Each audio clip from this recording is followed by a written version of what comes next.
السلام علیکم ورحمۃ اللہ وبرکاتہ نحمدہ ونصلی علی رسولہ الکریم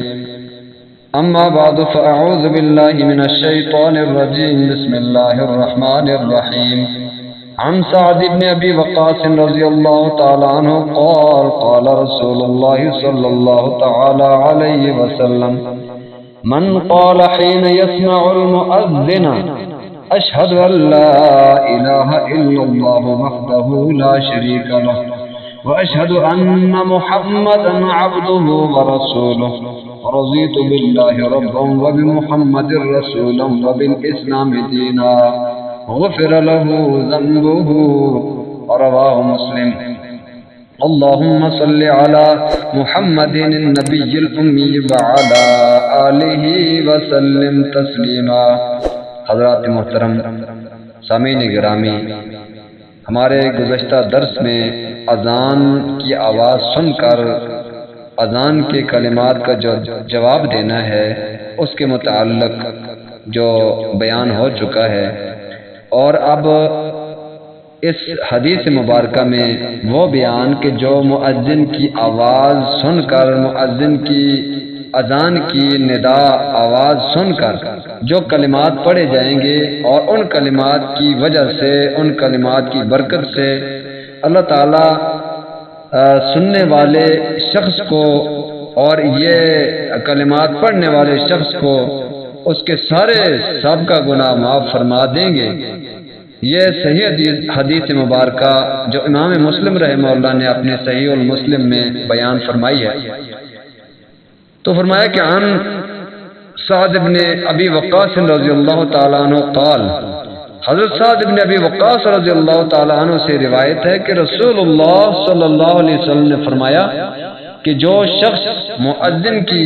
اذان سننے کے وقت، یعنی جب مؤذن وہ اذان پڑھ کر فارغ ہو جائے، اس وقت یہ کلمات کہے کہ میں شہادت دیتا ہوں اللہ کے سوا کوئی معبود نہیں، یعنی ان کلمات کا یہ ترجمہ ہے، تو میں شہادت دیتا ہوں کہ اللہ کے سوا کوئی معبود نہیں، اور شہادت دیتا ہوں کہ محمد صلی اللہ علیہ وسلم اس کے بندے اور رسول ہیں، اور میں راضی اور خوش ہوں اللہ کو رب مان کر اور حضرت محمد صلی اللہ علیہ وسلم کو رسول اللہ مان کر، اور دین اسلام کو دین حق مان کر میں خوش ہوں، تو اس کے گناہ بخش دیے جائیں گے۔ صحیح مسلم کی روایت ہے۔ تو فرمایا کہ نیک اعمال کی یہ جو برکت ہے، ہر ایک نیک عمل ایسا ہوتا ہے کہ جس کی وجہ سے اللہ رب العزت صغیرہ گناہوں کو مٹا دیتے ہیں، خطاؤں کو دور کر دیتے ہیں، گناہوں کو بخش دیتے ہیں۔ تو قرآن پاک کی آیت مبارکہ میں رب ذوالجلال نے ارشاد فرمایا ان الحسنات یذہبن السیئات، بے شک نیکیاں یہ گناہوں کو، برائیوں کو لے جاتی ہیں، مٹا دیتی ہیں، ختم کر دیتی ہیں۔ تو ایسے کلمات جو گناہوں کی معافی کا، گناہوں کی بخشش کا، گناہوں کے ختم ہونے کا، گناہوں کے مٹ جانے کا ذریعہ اور سبب اور وسیلہ بنتے ہیں، ایسے کلمات یاد رکھنے اور ایسے کلمات پڑھنے چاہیے۔ تو اذان بہت کچھ دے کر جاتی ہے، اور اذان سے بہت سے گناہ مٹ جاتے ہیں، بہت سی خیریں اور بھلائیاں نصیب ہوتی ہیں، نیکیوں میں اضافہ ہوتا ہے۔ لیکن اذان کی حیثیت کو، اذان کی حقیقت کو، اذان کے ثواب کو، اذان کی فضیلت کو کوئی سمجھے اور اس کے مطابق عمل کرے۔ ہمارا اذان کے متعلق تو روٹین ورک کا ایک ذہن بنا ہوا ہے کہ مؤذن نے اذان دے دی، بس اس کی اذان کی آواز مسجد سے آ گئی، اور اب ہمارا کوئی کام نہیں، کوئی جواب نہیں، کوئی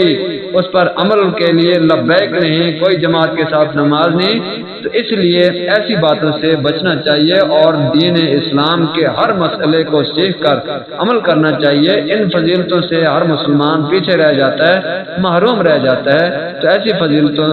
فضیلتوں کو سیکھ کر حاصل کرنا چاہیے عمل کے ذریعے سے اور اپنے کردار کے ذریعے سے۔ تو اللہ تعالیٰ ہم سب کو اچھے طریقے سے ایسے کلمات پڑھ کر اپنے گناہوں کو بخشوانے کی توفیق عطا فرمائے۔ جزاکم اللہ احسن الجزا۔ ہمارے یوٹیوب چینل مفتی محمد اظہر کو ضرور سبسکرائب کریں اور ویڈیو کو لائک اور شیئر کریں، اور اسی طرح ہمارے فیس بک پیج پر اگر ہوں تو ہمارے پیج محمد اظہر کو ضرور فالو کریں، تاکہ یہ خیر اور بھلائی کے جو مسائل ہیں، جو فضائل ہیں، یہ ہر مسلمان حاصل کرنے والا بن جائے۔ اللہ تعالیٰ سب کو جزائے خیر عطا فرمائیں۔ السلام علیکم ورحمۃ اللہ وبرکاتہ۔